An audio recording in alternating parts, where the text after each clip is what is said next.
Vamos continuar, pessoal. Então, os principais elementos, nós temos 3 elementos aí que devem ser considerados na criação, na construção dos nossos diagramas de caso de uso, que consiste nos atores, no caso de uso em si e nas associações existentes entre esses elementos. Então vamos lá, né? Vamos conhecer o primeiro dos nossos 3 elementos aí da criação dos diagramas de caso de uso. O primeiro é o ator, que consiste em pessoas, departamentos ou equipamentos, pessoal. Qualquer um desses elementos já se caracteriza atores. Mas, vamos ser mais abrangentes, vamos dizer que os atores são qualquer elemento externo ao sistema, pessoal. Ao sistema que vai, de alguma maneira, interagir com o que for definido. Então vamos lá conhecer mais o que são os atores aqui nos diagramas de caso de uso. Eles ajudam a delimitar o sistema, além de fornecer uma visão dos responsáveis por acionar as funcionalidades. Então a gente vai delimitar o sistema, né, vai delimitar quem vai fazer determinadas ações dentro do sistema. E aí a gente tem algumas perguntas úteis para a gente fazer esse levantamento, né? Quem são esses atores? Ah, são só os usuários? Às vezes não, às vezes outros equipamentos se comunicam, né, com o sistema, e aí a gente tem que eles também são atores. Então vamos para essas perguntas úteis aí que a gente pode estar desenvolvendo quando a gente for desenvolver o caso de uso. Então vamos lá. Quem ou o que irá utilizar o sistema? Outra pergunta interessante aí. Vamos para o slide. Quem interage com o sistema? Né? E a última pergunta do nosso slide aí. Quais outros sistemas utilizam o sistema que está sendo construído? O que a gente tem mais a falar dos atores aí, Alex? Vamos conhecer outros elementos, pessoal. Vamos saber aí que um ator, a gente já mencionou, ele interage ou atua sobre uma ação. Essa ação é o nosso caso de uso, pessoal. O que é definido inicialmente como uma associação. O único relacionamento possível, pessoal, entre os atores é o da generalização. É o que vocês conhecem lá na programação pelo processo de herança. Tá ok? Vamos a um exemplo? Vamos lá conhecer aí? Vamos lá. Vocês têm aí, ó, a notação gráfica dos atores, pessoal. Claro que cada ferramenta muda a notação gráfica, mas será sempre mais ou menos a representação de um homem, de uma pessoa, com um nome associado. Olha, repare aí que nós temos no nosso exemplo, e vocês também têm na apostila, um usuário e um administrador, onde o administrador, ele herda, ou ele é uma generalização do usuário. Mas, Fredson, a gente falou de associação aí. O que são os nossos casos de uso, então, Fredson? Então, a gente pode ver aí que nossos casos de uso, né, por meio deles, podem ser sanadas dúvidas entre desenvolvedores e clientes sobre os requisitos. Mas só para mostrar aí, voltando ao slide, a gente pode ver os casos de uso aqui, né? São representados por uma elipse, né? E o nome do caso de uso aqui. Bom, mas para fazer esse levantamento de casos de uso, a gente também faz algumas perguntas úteis, né? É isso mesmo, Fred. Assim como vocês tiveram as perguntas úteis lá para os atores, nós temos aqui para os casos de uso também. Então vamos a ela, pessoal, vamos aí.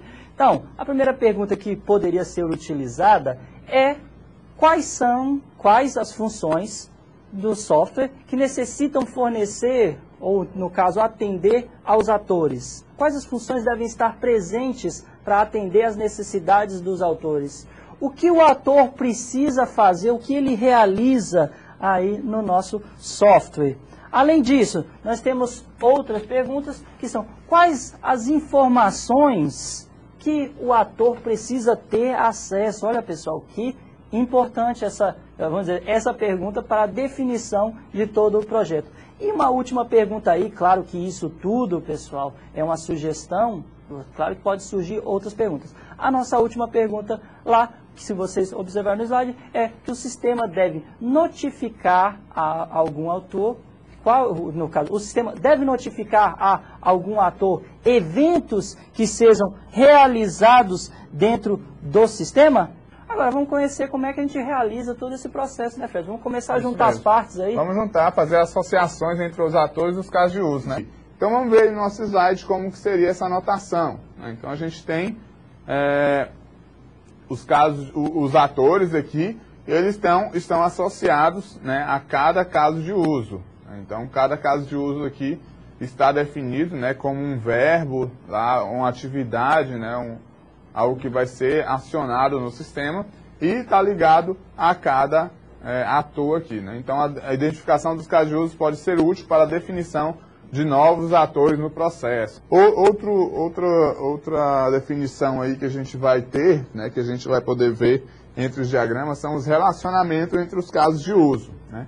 Então eles podem ser, a gente vê que pode ser utilizados relacionamentos de inclusão, extensão, dependência e generalização, né? Bom, Alex, vamos começar aí com esses vamos lá, relacionamentos? Pessoal. Vamos conhecer aí os nossos relacionamentos. O primeiro consiste na dependência, pessoal, que é a definição, aí definindo que um caso de uso depende que o outro exista para que ele também possa vir a ser utilizado. Então esse caso de uso filho, ele depende de outro caso de uso para existir. Vamos ao nosso próximo relacionamento aí, que consiste na inclusão, pessoal. A inclusão total ou parcial de um caso de uso.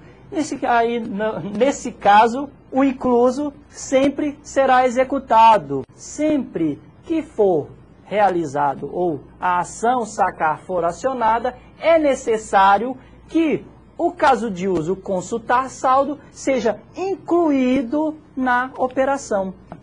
Próximo relacionamento, Fredson. O próximo relacionamento é extensão, que é muito parecido com a inclusão que a gente viu, né? Porém, nem sempre o caso de uso a ser utilizado, né, a ser utilizado pelo caso de uso base é incorporado, né?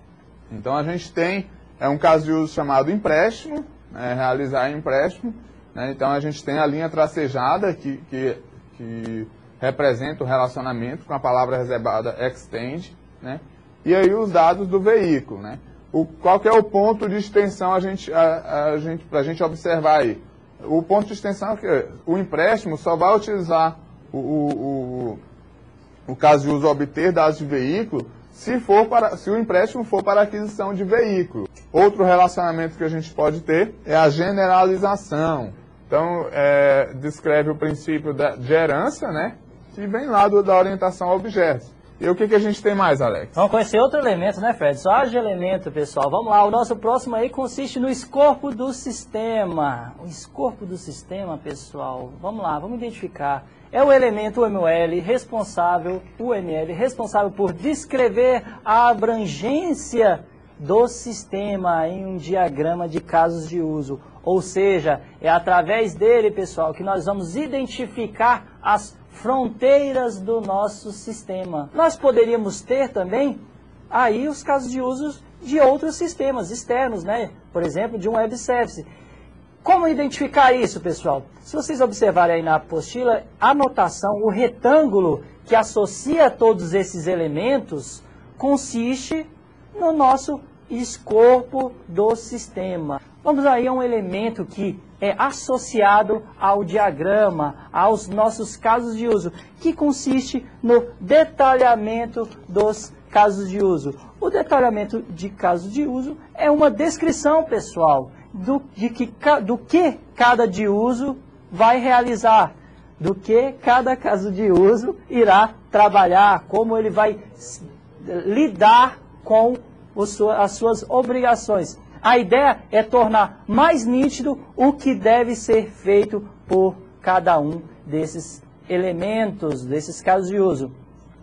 Isso tudo é possível por meio da observação direta, ou seja, vocês ficarem lá espiando o que o nosso cliente está fazendo, o que o usuário, o que os funcionários deles estão fazendo lá no sistema, ou por meio de uma bela conversa, de uma entrevista, não é mesmo, Fred? Isso mesmo. Então a gente tem o nome de referência, né? Tem um breve descritivo dele, tem as pré-condições, os atores envolvidos, né, no caso de uso, o cenário principal, né, qual vai ser o cenário que vai ser utilizado sem erros, e um cenário alternativo, se acontecer alguma coisa imprevista, os requisitos especiais que foram utilizados dentro desse caso de uso, e alguns dados, e é importante a gente salientar que não existe um detalhamento padrão para isso.